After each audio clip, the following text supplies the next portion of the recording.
छतरी के 6 बुद्धि बभने के 12 यही रे के 1 बुद्धि पटक के मारा। हम नहीं कथे भैया अहिर कितनो होई सयाना लोरी काहे न छोड़ने आवई गाना। बताओ हो वीर बहादुर हीरो बन के बैठा है कैसे? विजय लाल हीरो, खेसारी लाल हीरो, बाहर अखिलेश भैया। लेकिन सोचिए वाली बात है चूतिया रहते तो के हम मारी थी हम तो पिछवाड़े ले जाए मारी तो रामा रामा रामा रामा मरे रामा पवारा पंडित वेदन में लिखा।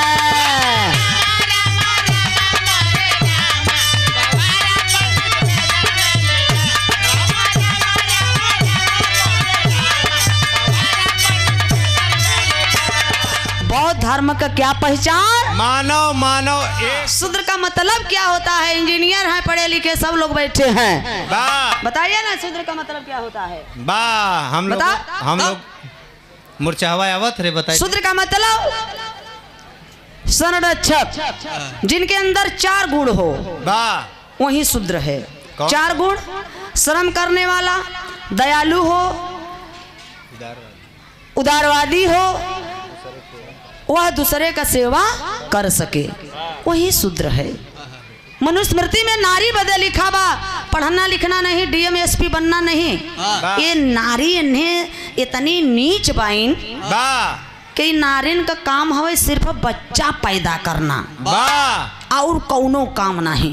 ऊ कैसे हो? पति से न पैदा होए, देवरे से उनसे न पैदा होए, जेठौते से उनसे न पैदा होए, ससुरे से इनसे न पैदा होता, ये सब पड़ोसी से, इनहू सबसे मान ला अगर ना होता, ये सब गांव वालन से, इनहू सबसे ना होता का करे? बात अब हमसे मिला। अरे जिया से बाहरे सोने का चिड़िया राजपाट कहाँ गई भैया? हरे मुदिया ने अंखा डंखा पंखा सब बेच दिया। 24 में आया तो 33 भी बिक जाएगा। 80 का आटा, 80 का आटा, ओबीसी का घी बटा रह जा। 80 का आटा, ओबीसी का घी और हेलुआ खाए पंडित जीव। तू जिया था। तो आइए चलते हैं बिरहा की ओर लेकर के, क्योंकि ये सबसे बड़ा गुलामी का ये दिन है। अब ये कुलदीप जी कहे ना कि और जने 13 मनाऊ छोड़ बंद कर दिए हैं। हमारे अखिलेश भैया ने, अखिलेश यादव, जब धरती पुत्र मुलायम बाबूजी मरे तो उनका 13 नहीं मनाए, क्योंकि 13 नहीं मनाए, समाज में एक जागरूकता लाए। अब बाबू ललई राम यादव सच्ची रामायण लिखे। सुप्रीम कोर्ट, हाई कोर्ट की छोटी अदालत है नहीं, बहुत बड़ी। 1976 में ही कोर्ट फैसला दे दिया। लड़ाई लड़े, सच्ची रामायण लिखा हुआ चीज बाबू ललई राम यादव का कोई छाप भी नहीं रहा था प्रेस वाला। खुद को घर में ही छाप खाना खोल डाले और खेत कियारी सब अपन बेच डाले समाज के लिए। इसलिए संविधान कहता है, बाबा साहब कहते हैं कि समाज के लिए कुछ करो। कर न सको तो लिखो, लिख न सको तो बोलो, बोल न सको तो सहयोग करो, सहयोग न कर सको तो समर्थन करो, लेकिन समाज के लिए कुछ करो। निठल्ला मत घूमो फालतू। तो कवि जी भाव लिखे हैं भूमिका में मास्टर।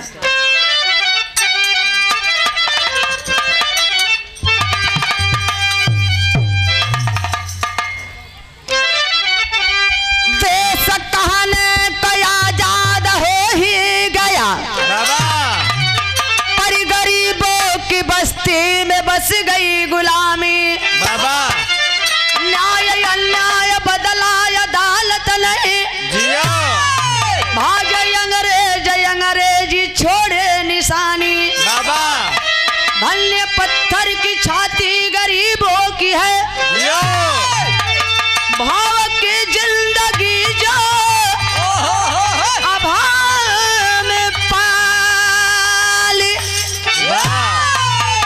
इन बेचारों से जा कर के पूछे कोई, कैसे होती है होली दशमी दिवाली।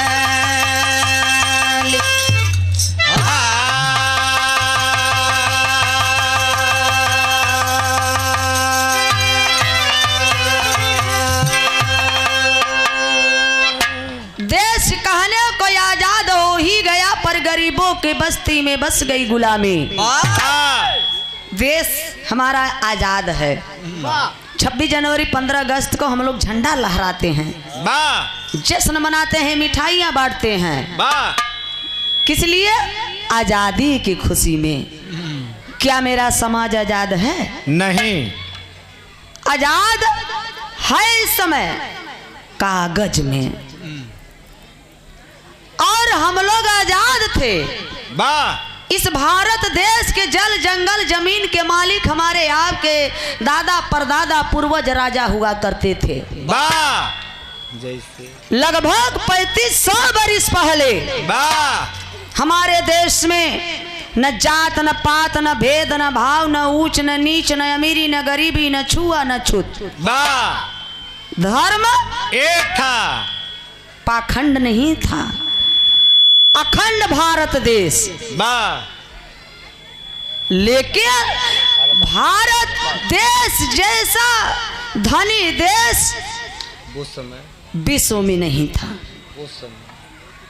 उस समय। लेकिन भारत को बर्बाद करने के लिए, तहस नहस करने के लिए,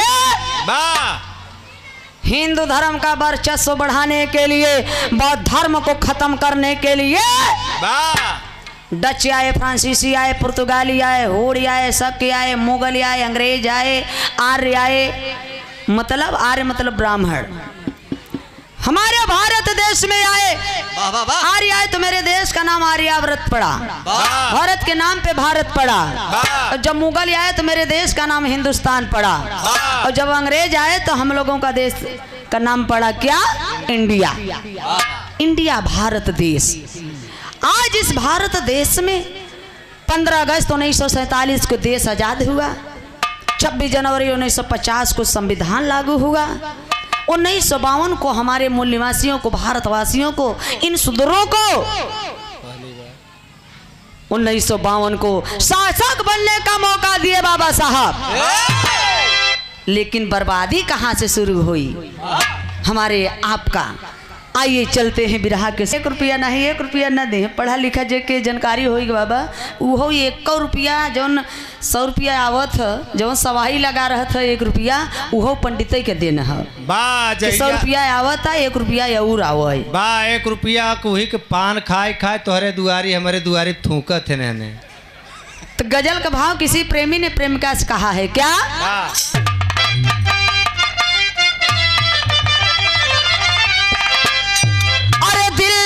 जा रहे हैं, अरे ये दिल लेके जा रहे हैं, कैसे जिएंगे हम? दिल लेके जा रहे हैं,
सुन के बोला याद आएगी रो रो मरेंगे हम। बात ही मुरचावा कहा था दारू पिएंगे हम।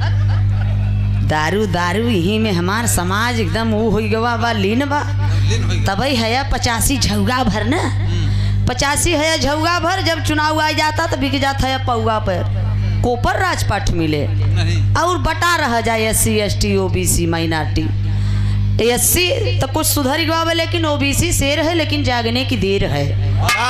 SC का आटा OBC का घी बटा रह जा। SC का आटा OBC का घी और हेलुआ खाए पंडित जीव। बा इस तू जिया था SC ST OBC वाले बटा है अखंड खंड जात में, कई धर्म में, कई पार्टियां में, कई तरह तरह के हम लोग बटे हैं, इसलिए हम लोगों का कीमत बहुत कम है, इसलिए राजपाट से हटे हैं। जो बटा है राजपाट से हटा है, क्योंकि ठेलिया पर अंगूर बेचा था ना, जौन गुच्छा में अंगूर रहा था ओकर कीमत ज्यादा रहा था, और गुच्छा से जौन अंगूरवा टूटा रहा था, जेहरे देखा तेहरे ढंगलात रहा था, ओकर कीमत बहुत कम रहा था, रोडी पे छटक के चला जाता। इसलिए हम लोगों का कीमत बहुत कम है। झाड़ू देखा था बंधा रहा था जब बंधन में, तो झाड़ू कचरा साफ करत था। कैसे? ऐसे कचरा साफ करत है। जब वही बंधन टूट जाता तो वही झाड़ू खुद कचरा बन जाता। हम लोग क्या बन गए हैं इस समय? देखिए सब कचरा दिखाई दे रहे हैं। ये कचरा तो दिखा था। अरे यार भाई कवि जी भाव लिखे हैं क्या? अरे यारियों ने मेरे देश को बाहरे सोने का चिड़िया राजपाट कहाँ गई भैया? अरे मोदिया ने अंखा डंखा पंखा सब बेच दिया, 24 में आया तो 33 भी बिक जाएगा। आर्यों ने मेरे देश को बर्बाद कर दिया।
मतलब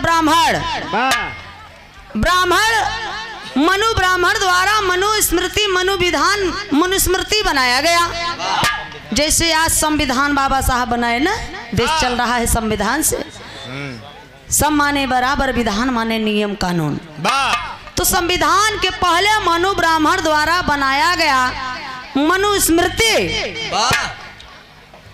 जिससे हमारे आपके दादा परदादा पूर्वज चला करते थे। मजबूर लाचार होकर के चलना पड़ता था। मनुस्मृति का इन शूद्रों के लिए इतना कड़ा कानून था, इतना कड़ा कानून था कि रे बाप रे बाप, कितना कड़ा हो है। नारिन के शरीर पर जो शरीर पे कपड़ा देखा था, नारी औरत के, इस संविधान बाबा साहब की दिन है।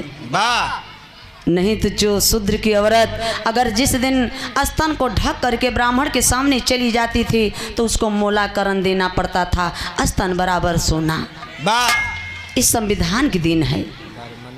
मनुस्मृति में नारी बदे लिखा बा, पढ़ना लिखना नहीं, DM SP बनना नहीं।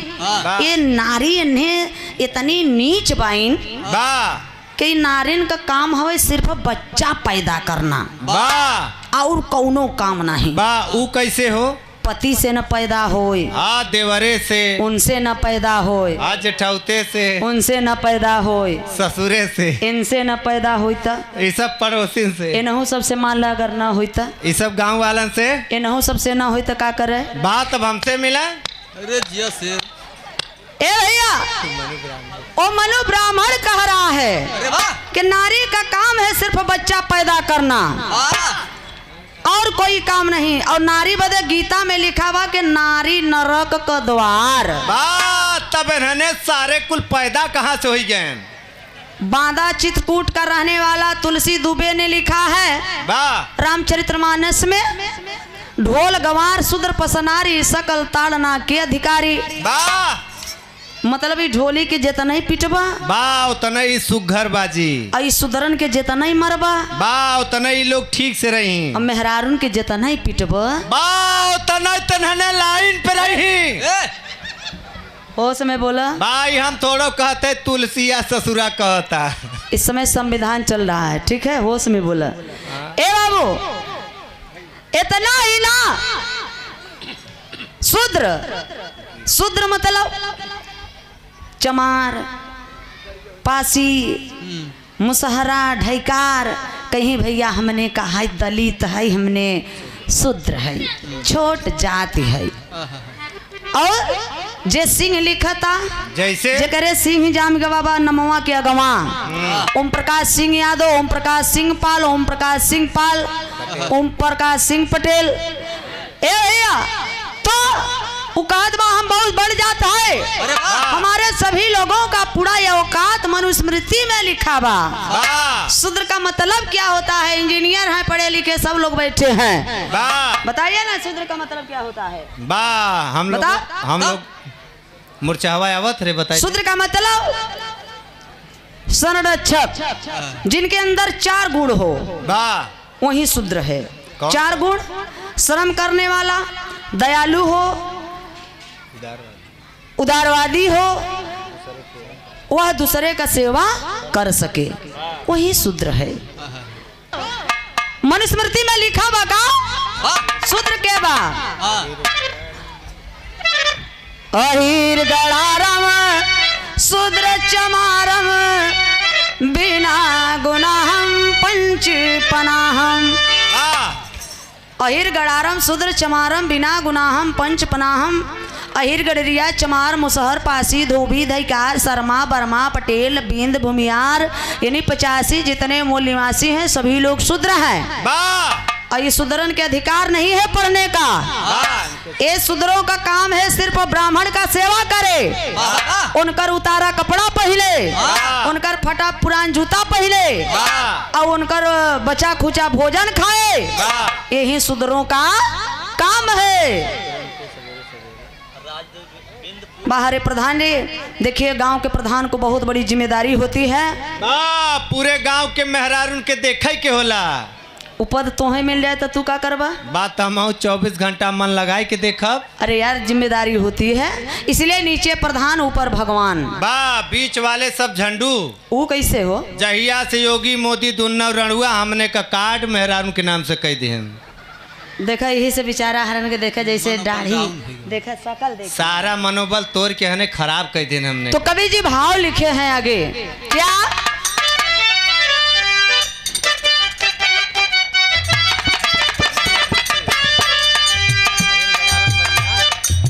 ए बाबू, तो अहिर गड़ारम शूद्र चमारम बिना गुनाहम पंच पनाहम।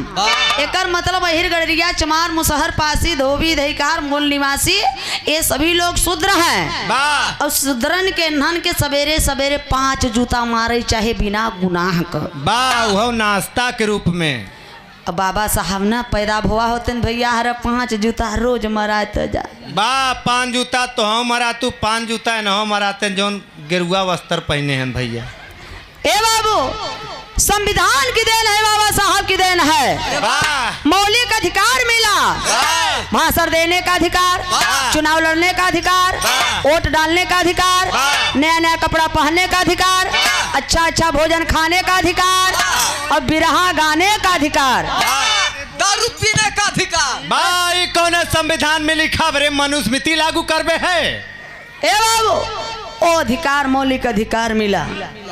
पहले 70 वाली आए तब होए लड़ाई। कोट नमन बा, ठीक बा बाबू, ठीक बा। हाँ, ये समय बैटरी चार्ज बा ना, इस समय बैटरी चार्ज फुल चार्ज एकदम। और 1-2 घंटा बाद लो लिख दे, जहाँ 2-3 बजा ना एक बाद बैटरी स्विच ऑफ। चारों खाना चित तब नील गगन न दिखाए। ए भैया, काला गगन दिखाए। चलिए बिरहा पे। हाँ बढ़िया कहीं जा मत बैठा तोहरे लड़ाई लड़त बताओ थे तोहरे बारे में।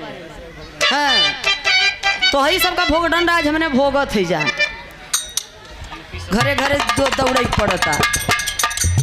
यहाँ के मूल निवासी जो आदिवासी है,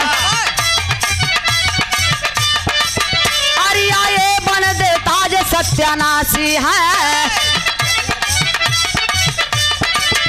विष्णु बना नेता इंद्र सेना नायक है।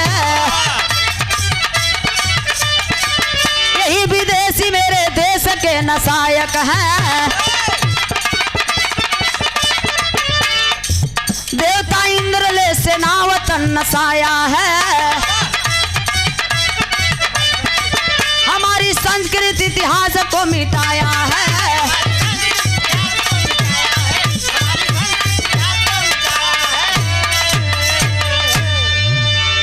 ए बाबू, पहले हम लोगों का इतिहास जलाई, किन्हें न पढ़ना है शूद्र और न अपने बारे में जाना है, इसलिए शिक्षा से वंचित रखा गया। तो बाबूजी, हम आप जिनका पूजा पाठ करते हैं, जिनको भगवान कहते हैं, इंद्र और विष्णु, ये कोई देवता कोई भगवान नहीं है। ये लोग लुटेरा हैं, चोर हैं, डकैत है, गैया भेड़ बकरी चरावई के बहाने मध्य एशिया, ईरान, इराक से हमारे भारत में आए। जब भारत में आए, पढ़े लिखे आप लोग बैठे हैं, जिनको नहीं विश्वास होगा जाके पढ़ लीजिएगा कक्षा 6 के पाठ 4 में। उस पाठ का नाम है आर्यों का भारत में आगमन। ए बाबू, ये इंद्र विष्णु ने पूरे भारत में भ्रमण किया। दिल्ली, बंबई, कलकत्ता, हरियाणा, पंजाब, जैसे इलाहाबाद में झूसी है, झूसी को झोंस दिया, झूसी नाम पड़ गया। पुराना नाम है झूसी का प्रतिष्ठानपुरी। ए बाबू, ऐसे ऐसे महानगरों को इंद्र ने फूका, 90 नगर को। जेके ना विश्वास हो, ऋग्वेद जाय का खोल का पढ़ लिया। ऋग्वेद में लिखा बा 3 मंडल का 12 सूक्त का 6वां मंत्र सहित बतावत है। अब मंत्र कवने में लिखा बा? संस्कृत में। वो केकर भाषा, वो बाभने ब्राह्मण समझ सकता है, हम लोगों को बस के बाहर है। क्योंकि हम लोगों का प्राचीन भाषा है पाली भाषा। पाली भाषा, ए बाबू, बुद्ध जी जितना भी कुछ भी लिखे हैं शिला लेख पे, चाहे जहाँ देख लीजिए, पाली भाषा में है। लेकिन इन लोगों ने क्या मनवा दी, पाली भाषा को संस्कृत में कर दिया। जौन हमरे तोहरे समझे में नहीं आवे, और एके बताएं संस्कृत में, कई के एके का बताएं कि देववाणी। ये क्या है? देववाणी, देवतन के अधीन है। तो 3 मंडल का मंत्र सहित बताओ थे। इंद्र यज्ञानी नमत पूरे दास पत्नी रघुत्मा साकमेकम कर्मणा। एकर मतलब कुछ पल्ले पड़ा? हाँ, तुम मिर्जापुर से आए के यहाँ सबके रहीम पट्टी में गरियावे बदे आई है। एकर मतलब इंद्र ज्ञानी ने 90 नगर को फूका, और 90 नगर के बीच में एक दासी थी। ये दासी को इंद्र ने अपनी पत्नी बना लिया। और इतिहास देख लीजिए कि जितने आक्रमणकारी भारत में आए, ये कौ मेहरारू लड़का लेके नहीं आए, सारे कुल रणुए आए रहे। इसीलिए डीएनए बताता है कि ब्राह्मण की घर के औरतों का ब्लड हमारे आप से मिलता है, लेकिन उनके मर्दों को नहीं मिलता है।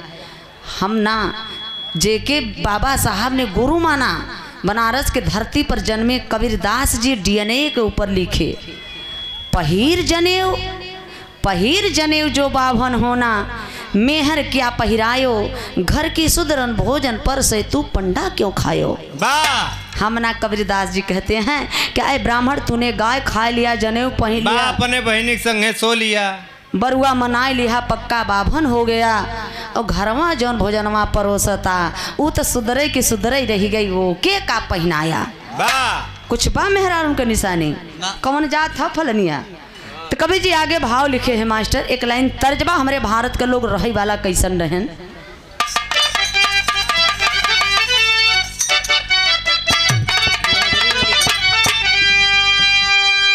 ये देखा बियादरी वाली गीत है, उठाई दे।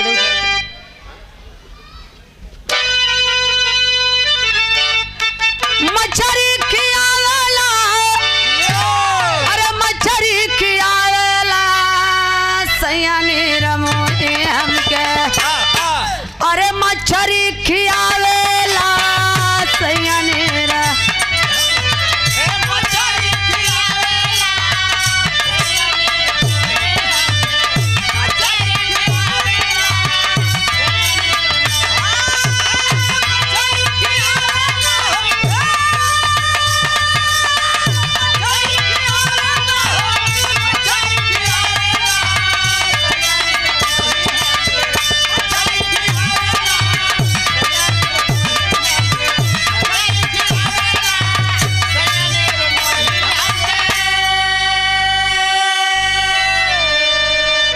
हमारे मूल निवासी भारतवासी किस स्वभाव के थे और आज भी हैं। शांत प्रिय देशवासी अरे बहुत ही सतावेला बनी देवी देवा पापी अगिया लगावेला बनी देवी देवा पापी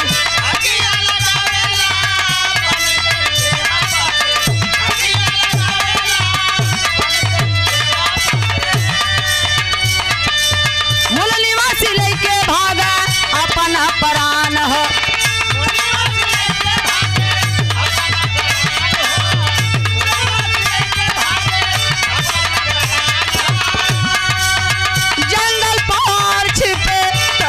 समान हो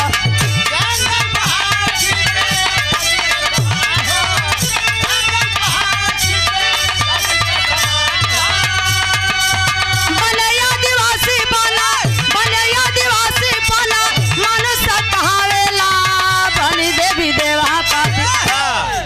आदिवासी आदि माने बहुत पुराना, वासी माने रहने वाला। जब से जल जंगल पृथ्वी है तब से हम लोग भारत के असली मूल निवासी हैं, आदिवासी हैं। ए बाबू अब जब ये आक्रमणकारी आए उस समय तो जात पात तो था नहीं।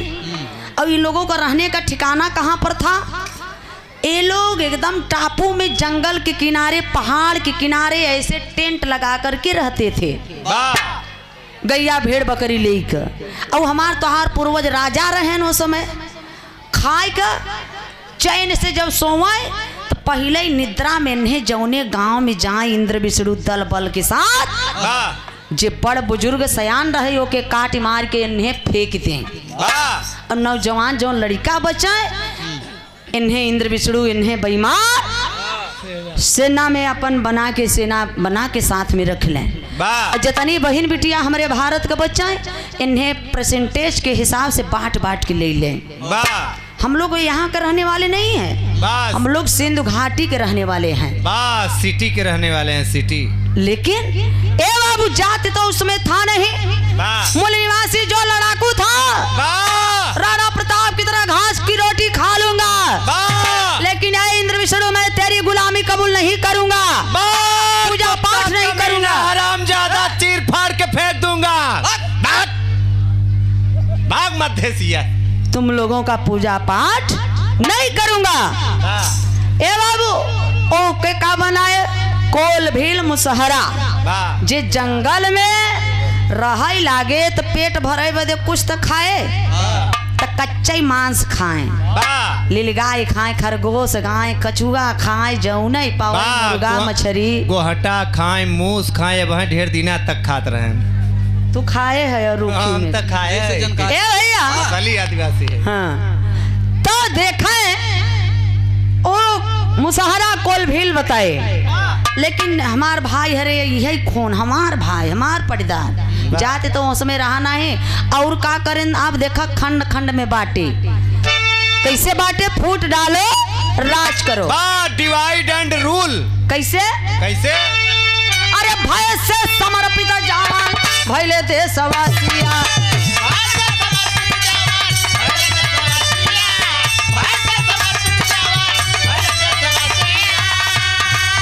वही बने प्रजा हमारे देश का निवासिया।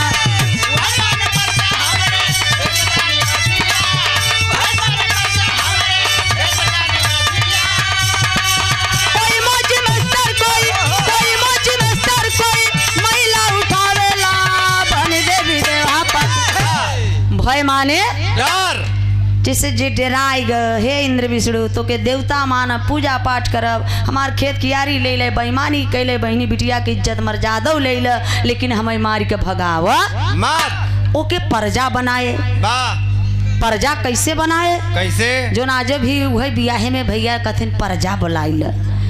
चल हमार तो जूता सिवाजू से तो चमार है, चल तो पानी भराजू से तो कहार है, चल तो गैया भैंस पालाजू से तो अहिर है, अहिर है तो का करी, लेकिन शूद्र है। तोर काम इतना ही बा कि गाय भैंस तो पाल ओकर सेवा कर, गोबर उठा, लेकिन घी दूध लिया हमें दे और माठा तो नहीं पिया। हाय हाय रे, अच्छा माठा मराई जात ह तो में कोनो विटामिन बचत ह? सारा मलाई तो खत्म हो जाए। केवल एक कामे माठा आवत ह। ए समय हमार समाज पगलान बा, तुरंत मोटरसाइकिल स्टार्ट करी ही चौराहे पहुँच जही कि एक गिलास लस्सी माठा मिल जाते पी ले तो पेटे में ठंडई आई जात।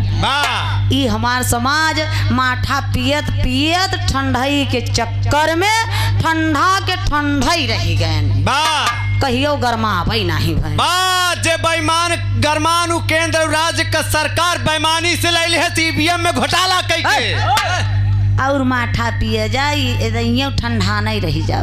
घबरा जिन दूध पिए 5 मिनट में नेटवर्क बताए घबरा जिन दइया मोदिया उलट पलट दे। अरे बाप रे हल्के में है ए बाबू गौर करेंगे। कवि जी भाव लिखे हैं तो आज से तू अहिर चल तू भेड़ बकरी पाल ताकि ठंड लगे तो कंबल हम लोगों को ओढ़ने के काम में आए। आज से तू गडरिया यानी तो देखा इतना ही ना, अब आगे भाई का कि हम लोगों को वही बांट दिए 6743। तो आज हम लोग तो वही बटे हैं, फिर एक ना होते अब वो देखा 6743 जातिया में वो एक जाति में 7 जाति, तो जोड़ लीजिए कितनी उपजातियां हुई? 50,000। कैसे बटा है? एक नहीं होता है। दुबे हैं त्योहार में देखे हम लोग शादी केवट है तो केवटे में करी हैं, बिंद है तो बिंदे में कहीं करब, मल्लाह है तो मल्लाहे में, यादव हैं तो यादव में, पाल हैं तो पाल में, पटेल हैं तो पटेल में। अब है एक ही पाले के बिटिया से अगर शादी बिंद से कर दिया जाए तो हमारे समाज कहे अरे यार एक बियदरी से निकाल दे।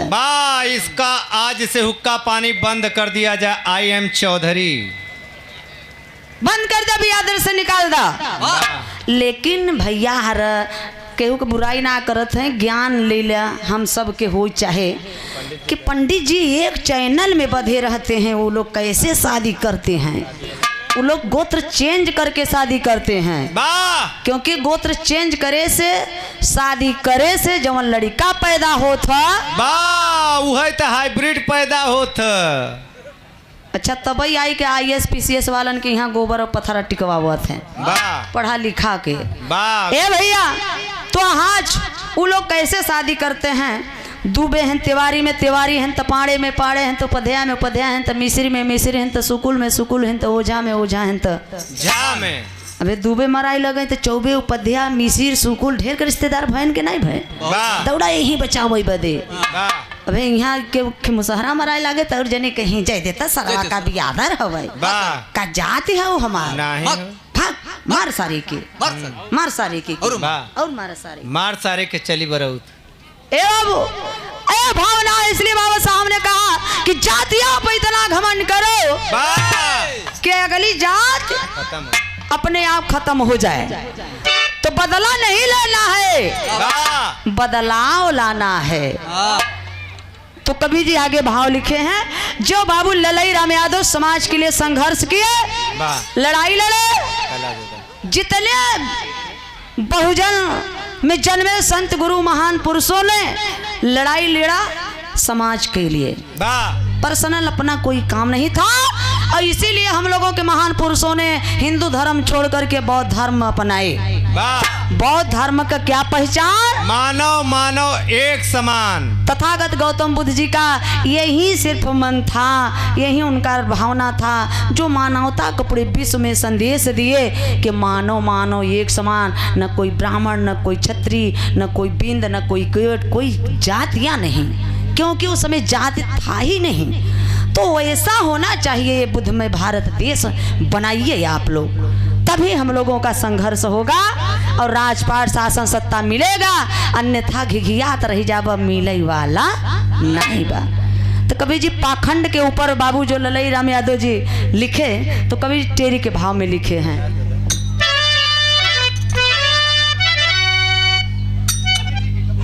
अच्छा, हमारे कुलदीप गायक कलाकार हमारे छोटे भाई की तरफ से 50 रुपये का पुरस्कार हमारे राम मिलन बिंद कवि जी को ये देखें सम्मान में दिए। कोट कोट नमन है, सादर चरण स्पर्श है। जय भीम, नमो बुद्धाय, जय संविधान। नाम बा देखा कैलाश दादा एक के गाँव है। बा कैलाश दादा जब गावत रहें बा तब तक तू अपने मम्मी के पेटे में रहू। तुमके कैसे पता? हाँ, तोहार चाचा तो बतावत रहन। मरता भैया हाय मोरे राम मोरे राम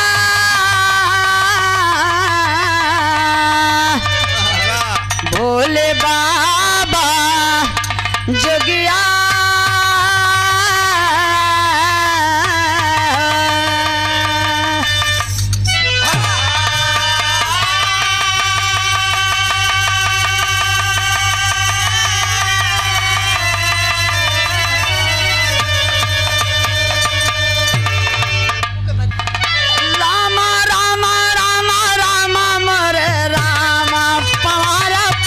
वेदन में लिखा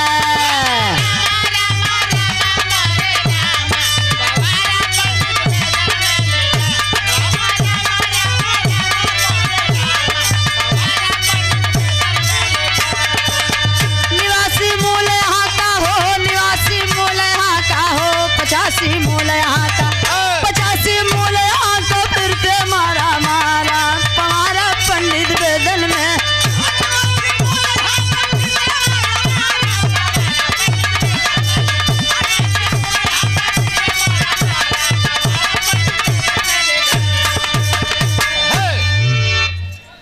बस बहादुर मारत है, सही मारत है, लेकिन कहीं कहीं छुछिया मार देता। ऐसे बेचारा अपने घरों मारत है। तो के घरे से का लेन देन से छोटका भैया पूरा करत होएगा, घरे का काम हो। पवारा पंडित वेदन में लिखे सुदरन के हिर गडरिया बिंद के उठन के ई सब के तो अधिकार ही नहीं रहा, तो वो लोग लिखी ही का। सिर्फ देवता में ब्राह्मण देवता थे, ब्राह्मण ने ही लिखा वेद पुराण गीता रामायण महाभारत। आखिर भैया सोचे जर्मनी में नहीं, जापान में नहीं, विदेश में नहीं, सर्वा गीता रामायण महाभारत कुल हमरे भारत भरे में झौगा भराए के टपक पड़ा, वो चुंडी वालों के मकान पे। बात तो हके पता ना है, बेंटीना अपने तरफ खींचे सु तभी चला आई भारत में। वेद में लिखा बा, हम घरे के बात ना बताओ थे, वेद का बात बताओ थे। आप लोग पढ़े हो कि शंकर जी अंजनी के काने में बीर डाल देहन तब हनुमान जी पैदा हो गए। कनवा में डालले से हो। उद्यान ऋषि का वीर सरवा पत्ता पे बहत जात रहा। राजा दशरथ का बहिन चंद्रकला चाट लहीन तब सरवन पैदा हो गए। तो वीर नहीं मलाई रहा, मलाई तपनो मेहरिया के चटाक देख पट्टे देख पट्टे चटा तो चटा सब पढ़ा लिखा बैठा है, चूतिया नहीं बैठा है। चटाओ ये समय पैदा करे तब सब मनी ही। तुलसी दुबे ने लिखा कि रामचरितमानस में तीनों रानी सुमित्रा, कैकेयी, कौशल्या, श्रृंगी ऋषि निषाद के गुफा में चोरी से तीनों रानी खीर खाइन। में तब जाई का भरत शत्रुघ्न राम और लक्ष्मण पैदा भयन।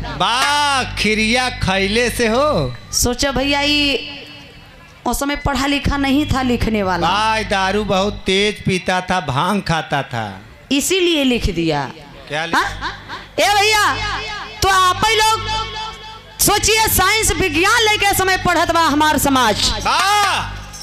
जब मोहे से खाई तो गर्भाशय में जाई कि अमाशय में जाई? अरे यार वो जमाने में गर्भाशय अमाशय कनेक्शन एक रहा। सब साइंस से पढ़े लिखे भाई, हम थोड़ा कहते तुलसी ससुर से मिलत जकुल जन। हाँ तो और दोहा पढ़ जा, संविधान न पढ़बा और दोहा ही केवल हनुमान जय हनुमान जय हनुमान जय हनुमान ज्ञान गुड़ सागर। बताओ जब हनुमान जी में इतना शक्ति बा तो काहे बदे लड़कन के झूठे पैसा खर्चा करत ह इंग्लिश मीडियम में पढ़ावत। जब रंग बली की आज पूजा करवावा, IAS PCS मास्टर इंजीनियर। बता नौकरी मिलता, नौकरी कैसे मिलत बा? आरक्षण से। अब पहले बेटवा अगर इंजीनियर बन गया तो ले जावे लड़ुआ बजरंग बली के चढ़ावे। जब रंग बली जंगले में चला जाए बानर बनाई। बतावा लड़ाई अब है मार अपने में कई लेबा तो FIR करावे कहाँ जात था? थाने पे। थाने पर थाना के बनाए? संविधान। संविधान के बनाए? बाबा साहब। आज संविधान के देर बनाई सरोजवा जौन बोलता ना वो समय है जिभिया काट लिया जाए। अब आप लोग बैठ के जौन सुनत है टुकुर टुकुर ताकत है ना, तू लोगन के कनवा में शीशा पिघलाई के जबरदस्ती ठूस दिया जाए। ये संविधान की दिन है। बिरहा का गायक देखा था, देखा कुर्ता धोती क्रीच सरवा नहीं टूट पावत। वाह इस संविधान का दिन बाहर बाबा साहब की दिन है।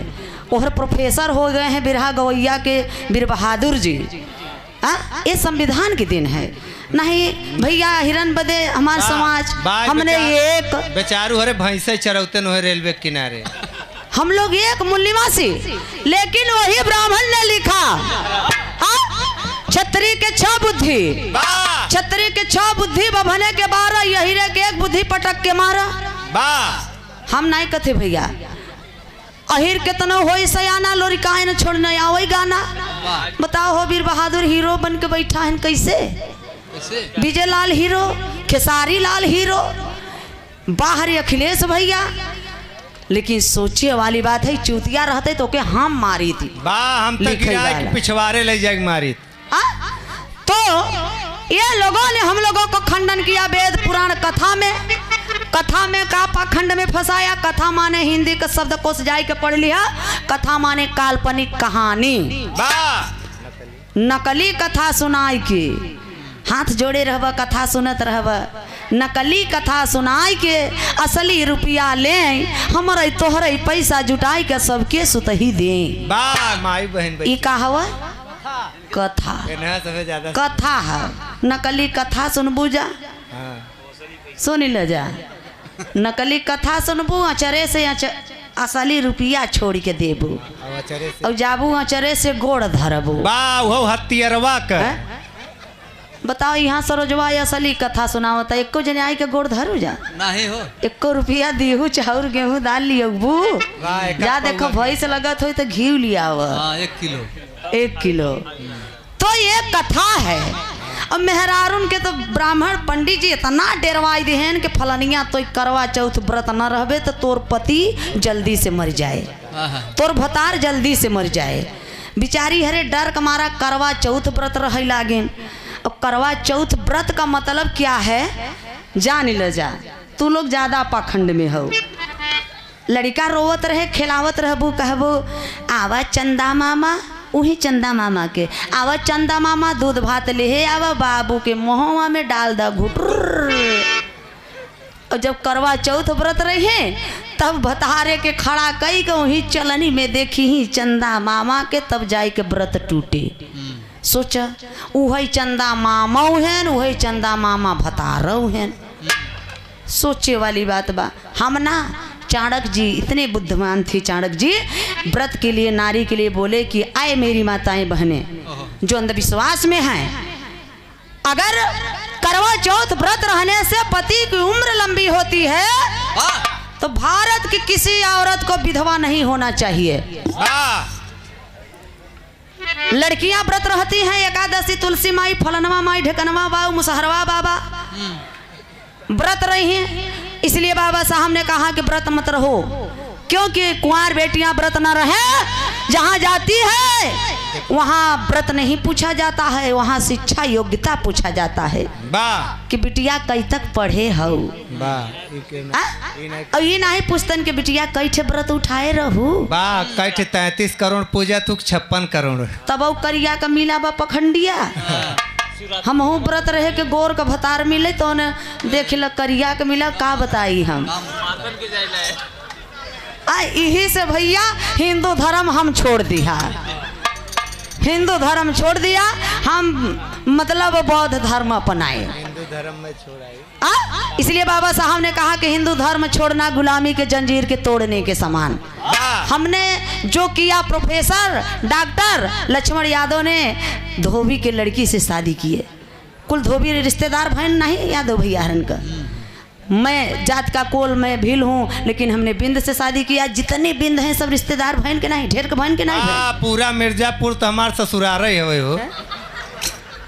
ए भैया रमेश उमेश सब ससुर है इनकी। सोचिए ज्यादा भयल ना। तो ब्राह्मण जैसे करते हैं एक चैनल में बदे रहते हैं, वैसे हम लोगों को रहना पड़ेगा, तभी तो कुछ कर पाएंगे, नहीं तो कुछ कर नहीं पाएंगे। संघे शक्ति कल जुगे। और अपने जेठानी के बेटवा का शादी किए हम राजभर की लड़की से बनारस की। तो हम सुधरेंगे तब जमाना सुधरेगा। ए बाबू, तो ये पाखंड से दूर रहना है। इसलिए बाबू साहब, अरे अखिलेश भैया के 2 दिन अब फिर अपमान भवा। अब सोचिए, एक होना है हम लोगों को। इतना बड़े हम लोग शूद्र हैं। अखिलेश भैया के बैठे के भवा कुर्सी पे बैठे, और जब योगी के ससुर के बैठे के तो भैया गाय के मुंहते से धोवान सीएम हाउस। सोचिए, इसलिए अखिलेश भैया ने कार्यालय पे लिखवा दिया कि गर्व से कहो हम शूद्र हैं। तेरे ही नहीं मनाए, समाज के लिए जागरूकता लाए कि नहीं लाए, तो ऐसे करना पड़ेगा हमें आपको। तो कवि जी आगे भाव लिखे हैं क्या?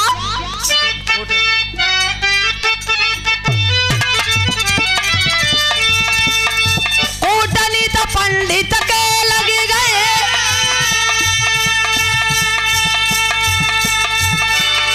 वासी हो गए आदिवासी।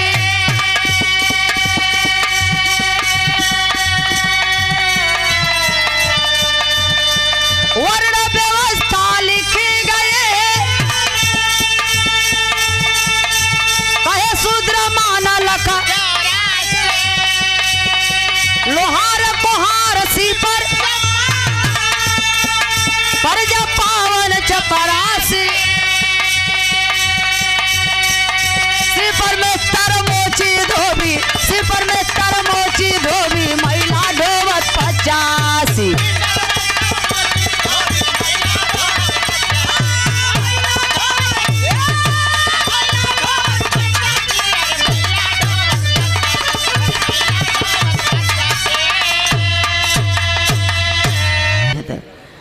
मसाला मिल गया बाबा है काम भरे के। ए तो कवि जी आगे भाव लिखे हैं। वर्ण व्यवस्था लिखे ब्राह्मण ने। वर्ण मतलब होता है रंग। ब्राह्मण, क्षत्रिय, वैश्य और शूद्र के ब्राह्मण ब्रह्मा के मुख से पैदा हुआ, क्षत्रिय भुजा से, वैश्य पेट से, इन्हें शूद्र तवान पैर से। ए बाबू, जितना मेहनत करके खाए, खून पसीना बहाई के खेते में जितना खाबा, उतना सबसे नीच जाति शूद्र। दे बहिनी, दे माई, दे काकी, दे भौजी, देव देव देव देव देवता हो गए। हमारा तोहार पूर्वज राजा रहन, दान दिए दान दिए दान दिए दानो हो गए। ब्राह्मण का धन है सिर्फ भिक्षा। हम लोगों को दाई माई है, ब्राह्मण को नहीं छूती थी, गगरी तक छुए न दे। लेकिन ठीक है, आज उहे उल्टा होत बा। ए बाबू, अब देखें, लोहार कुहार सीपर चमार परजा पावन चपरासी। सीपर में स्तर मोची धोबी, महिला ढोवत 85। भारत लुटाई गया, हमार बर्बाद हो गया, तर्ज बदल गई मास्टर।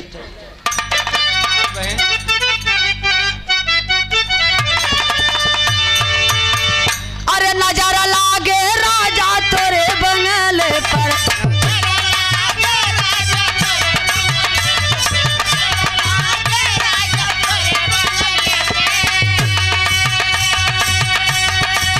चौमई होती राजा बन के कोयलिया,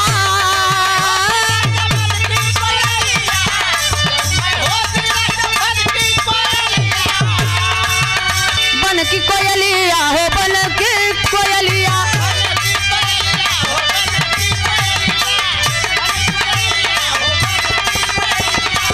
चौमई होती राजा बन की कोयलिया, कोहका कोहका कोहका उठती राजा तेरे बंगले पर, राजा तेरे बंगले पर।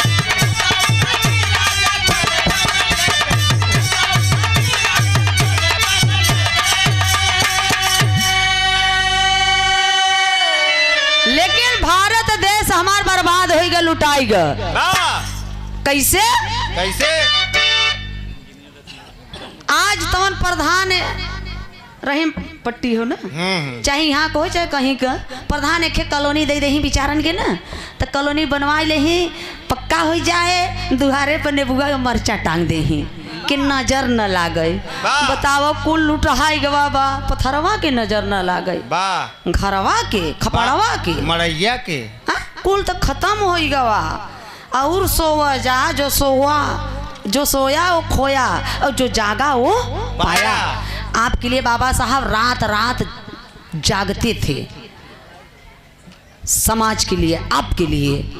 और हमार समाज तवन सोता चैन से राजा के नियर कौनो चीज के जैसे कमिए न रह। बा हमार समाज ना कुंभकर्ण का भी बाप हो गवा है जा। बा कुंभकर्ण बेचारा तो 6 महीना सोवे 6 महीना जागे, बा लेकिन हमार समाज साल भर चैन से सोई ही। सोवत कब जगही 14 अप्रैल के। अब देखा सब सोई जही, अब अगले 14 अप्रैल की जगही तब कहीं जय भीम जय भीम जय भीम। भैया जय भीम कहे से संविधान बचे नहीं, लड़ाई लड़ना पड़ेगा। बाहर बाबा साहब ये इंजीनियर बने, पढ़ाई किए, पढ़े, ये संविधान ये बाबा साहब की देन है। नहीं सुधरन के कहा करते हैं, कुछ नहीं, सेवा करते थे सिर्फ। तो कवि जी भाव लिखे हैं, अरे नजारा लागल भैया मोरे देशवा पर,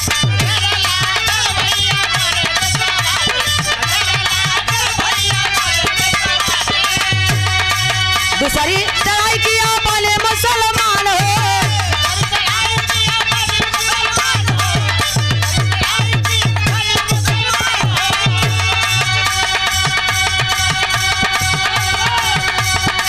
धन दौलत लूटो देश का ईमान हो।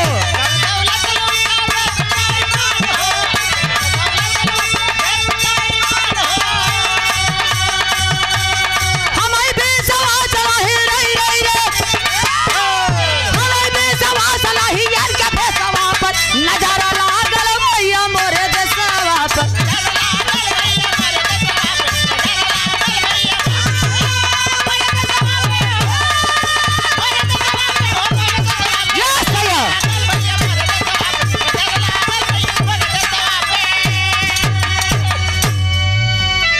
हमारे देश पर नजर लग गए। अच्छा हमारे हारमोनियम मास्टर पप्पू जी की ओर से ये देखा 100 रुपया का पुरस्कार ये हाथ पर खुश हो के देन है। बा अब एकवा वाले हाथे पे अब कहत है मास्टर साहब कि थोड़ा सा खाए पिए पर ध्यान दें। हमारे प्रेम प्रचंड कवि जी महुआ के भापे पे डिपेंड मत रहे, महुआ का रस पिए कहन है। 100 रुपया का आशीर्वाद दिए हैं। कोट कोट नमन है। जय भीम जय भारत नमो बुद्धाय। आज व्यस्तता बा बहुत ज़्यादा मास्टर साहब के, इसलिए हमारे हारमोनियम के बहुत ही सुंदर कलाकार विनोद मास्टर साहब बहुत दूर से पकड़ के लाए गए हैं। हमारे मिर्जापुर से, ये भी मूल निवासी हैं। इसीलिए ये जात का ये गोड़ लिखते हैं। हाँ और एमपी में जो गोड़ आदिवासी यहाँ जो कोल हैं वो लोग गोड़ लिखते हैं यहाँ, और वहाँ महाराष्ट्र में वहाँ क्या है राजगोड़। तो हर जगह का अब जैसे केवट लिखत रहन पहले ना, अब का लिखे लगन बिंद। भाई राम रति बाबू लिखवावे लगन हो। हाँ 100 रुपया का पुरस्कार ले भाव। दूसरी चढ़ाई के मन मुसलमान, हमें विश्वास नहीं इनके भेसवा पे, कुल लुटाएगे बाबू बर्बाद होगा। और बाबा साहब इसलिए कहा है कि हमारे पास कोई अस्त्र या बचा नहीं है, सिर्फ आखिरी एक अस्त्र हम लोगों के पास है, वोट डालने का, शासक बनने का। इससे लड़ाई लड़ो, गोली बंदूक से लड़बा नहीं, ऐसे वैसे चित्त कह दे चार खाना 24 में। कवि जी अलहम भाव लिखी मास्टर।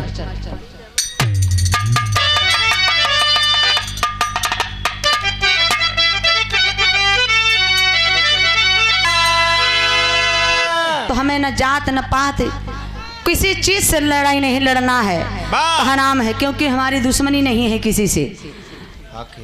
हक हिस्सा की बात है, जाति पाति से ना कौनो हमारा दुश्मनी रे बाटे।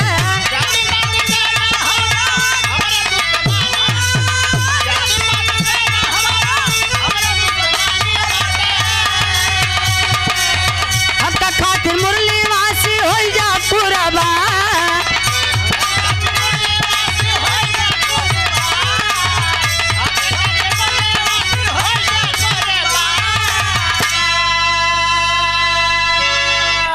इसलिए हमें बाबूजी न जात न पात से लड़ाई नहीं लड़ना है, अपने हक हिस्सा अधिकार के लिए लड़ाई लड़ना है। बेईमान लूट लिए, लेकिन अब हमें तो है कौने रास्ते कैसे कौने भेष में लूट आवत हैं, तनिका सतर्क हो जाए। समय पूरे गांव में चोर घूमत हैं, वाह। ये 2024 चलता ना, हाँ। इसीलिए पूरे गांव में घूमत हैं और घंटी बांध कर तई बेईमानन को पहचान हम बतावत है। अब हमें तो हैं कैसे लूटे बर्बाद करे बदे आवत है कौने भेष में, ऐसे सतर्क रह जा।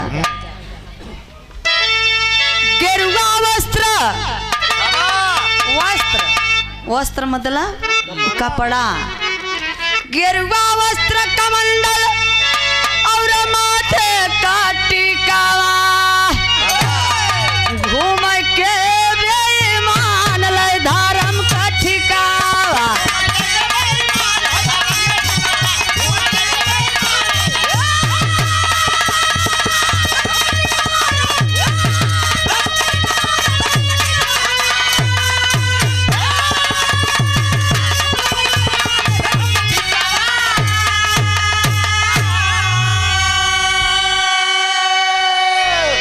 गेरुआ वस्त्र कमंडल और माथे का टिकवा, घूम के बेईमान ले धर्म का ठिकवा।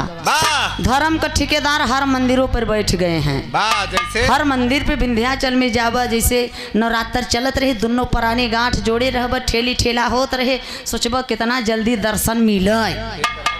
अब दर्शन करे के चक्कर में सोचब यार जुगाड़ कोनो बैठाई तब दर्शन जल्दी से मिले। भाई पंडित जी के का करब, 500 रुपया देवे तो कैसे दर्शन करे ही? झरोखा से 1000 देव तो लगे से और 2000 देव तो चरण छू के। आशीर्वाद आशीर्वाद आशीर्वाद। आई जाब बहरे हाफत भैया पसीना पोछत, बड़ी भाग से माई के दर्शन मिला। पंडित जी हल प्रसादी द, जूता चप्पल द और कई रुपया भवा और हमरन के दोनों प्राणिन के आशीर्वाद द। और ऐसा आशीर्वाद दिया कि भगवान करें माई करें कि पहले बेटवा हो। वाह जोड़े हो। अच्छा तो पंडित जी का करें, दोनों प्राणिन के माथे पर चंदन लगाई दे ही। चंदन लगाए के बाद फिर हाथे में कलैया में एक ललका धागा बांधा थी। 500 रुपया निकाल दहो कितना जने तो पकड़ाओ। अच्छा तो इस मंत्रमा पढ़त के समय एक श्लोक पढ़त थी और श्लोक का पढ़त थी वो संस्कृत में। बताए ना कि पाली भाषा को ये लोगों ने ब्राह्मणों ने अपने फायदा कमाए बदे देववाणी बताए और कन्वर्ट कर दिए। का पढ़त है और बताया जा। ओम बधोबरी राजा दान विद्रोह महाबलः तंत्वा प्रतिध्वनि रक्षे माचल माचल। 12 पंडिताइन बा तो के पंडिताइन समझ में आवत है? अरे यार इतना बढ़िया मंत्र के बोले हो। कुछ पल्ले पड़ा? कुछ पल्ले पड़ा? नहीं, सब गुजर गए। सब जने गौड़ौरा नियर फूलत है यार, राजा आशीर्वाद मिलता। पता ही नहीं बा के गरियावत है इनके आशीर्वाद देते। ओ मेन बधोबली राजा दान विद्रोह महाबलते तो प्रतिध्वनि रक्षो माचल माचल। जल्दी जल्दी पढ़ी, मतलब कि कुछ पता ही नहीं बा कि समझम नहीं आवता। तो एकर मतलब का भ हिंदी में व्याख्या हमारे राम मिलन कवि जी की है। अरे बाप रे बाप, यानी आए मूल निवासियों, तुम लोगों के बलि राजा को इसी लाल धागे में बांध करके मारे और राजपाट रोटी कपड़ा मकान शासन सत्ता शिक्षा सब कुछ छीन लिए। आओ तुम्हें भी अटल रूप से इसी बंधन में बांधता वही। हमने जाई थे मंदिर में, कसम खाई के आई थे, हे पंडित जी हमने खाए बिना भले मर जाब लेकिन तो ही मर ना दे। तेरही में बोलौब, बरही में बोलौब, घर बनौब तब बोलौब, खेत लिखौब तब बोलौब, नौकरी पाई जाब तब बोलौब, लड़का हो जाए तो लेके दौड़े लगवा, नामकरण करवाबो बदे। बताओ पढ़ा लिखा बुद्धिमान आप लोग है, नामकरण करवाओ बदे जात है पंडित जी के हैं, 5000 रुपया लेकर दौड़त है। वो मूड में भवाबा के कौने में भवाबा लड़का। बताओ नाम और रखे के शक्ति नहीं बा तो कोपर चाटे बदे 50 पैदा का मतलब का मतलब बा? तो सोचने वाली बात है। इसलिए ए बाबू हम लोग को जानना चाहिए। ब्राह्मण ब्याह करवाते हैं तो कहते हैं पति और पत्नी पति पत्नी का वो रिश्ता है, जिस रास्ते से पति जाए उसी रास्ते से पत्नी को भी अनुसरण करना चाहिए। बा पति अगर लैट्रिन जाए तो अब जब ब्याह करवाओ तो उससे पूछबो कि हमसे मिलता ए भैया कहिए खेरा था मिलता ही नहीं बचुनिया बा। ए बाबू, ये तने ना कहते हैं ब्राह्मण पति देव भवः, इसलिए माई बहन सेनुर कहाँ लगावत है? सबसे है ललाट पे, बा ऊपर ललाट पे बा चाहिए कपारे पे चढ़ के राजा राज करें। इतना काम तो माई बहनी हरे बढ़िया करत थी। और जौने दिन भूखी प्यासी रही ही वो दिन आप पंडित जी घरे में आई ही, चाहे 4 बजे आवें चाहे संझा आवें, बिने खाए पिए रही ही जा दुनों पराने। इस शूद्र हो ना, कथा सुन ले तब ही खाए। ए भैया अब यही घरे में जानी कई दिन का सड़ा गंधान गोबर सरवा चाहे भेड़ू लई पड़ा रहे, ओकर गौड़ी गणेश बनवाए के पहले से नूर गोबरे पे टिकवही पथरा पे। बा वो काहे बदे जो फलनिया तोरे भतार के दिमाग में गोबर घुसुर जाए पथरा पड़ जाए, वही हमरे समाज के गोबर और पथरा परी गवाबा। बा बताओ का हमार गोबरे से बियाह भवा नहीं हो, का हमार पथरा से बियाह भवा? अरे नहीं भैया, जिसका ना भैया जिसका ऑपरेशन किए ज्योतिबा राव फूले जी, सावित्री बाई, बाहर बाबा साहब, तथागत गौतम बुद्ध जी, पेरियार रामा स्वामी, बाबू ललई राम यादव, छत्रपति साहू महाराज ऑपरेशन किए। जौन बच्चा सरो सरगम के भेजन बिना चीर फाड़ का ऑपरेशन करे बदे। भाई रे हमारे पास कोनो हथियार नहीं बा है। बा है ये बात जंगले में धक चली आई है।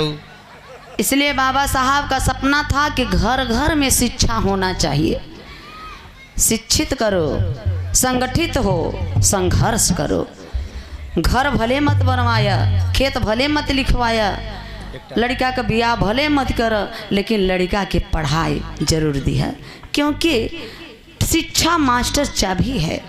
बाबा साहब ने कहा शिक्षा शिक्षा शेरनी का दूध है, जो पीता है वो गरजता है। इसीलिए तुम मिर्जापुर से आए के यहाँ रहीम पट्टी प्रयागराज में गरजा था।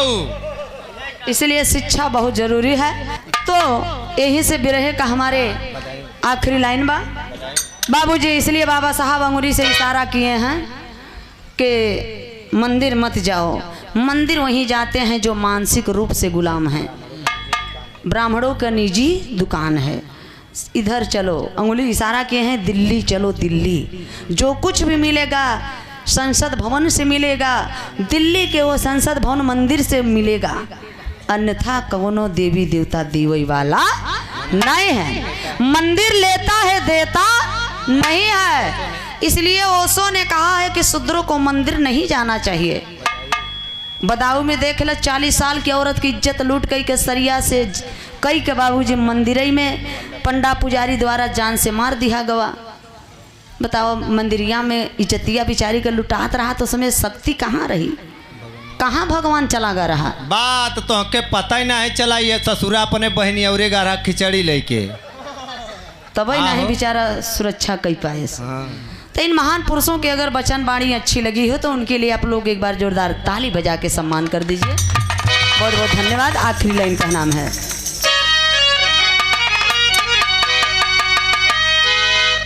रामा रामा रामा रामा रामा, तुम्हारा पंडित वेदन में लिखा।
मेरे देश की लड़की पहन के वर्दी हुई पुलिस में भर्ती। मेरे देश की लड़की। जय भीम, जय भारत, नमो बुद्धाय, जय संविधान, जय मूल निवासी।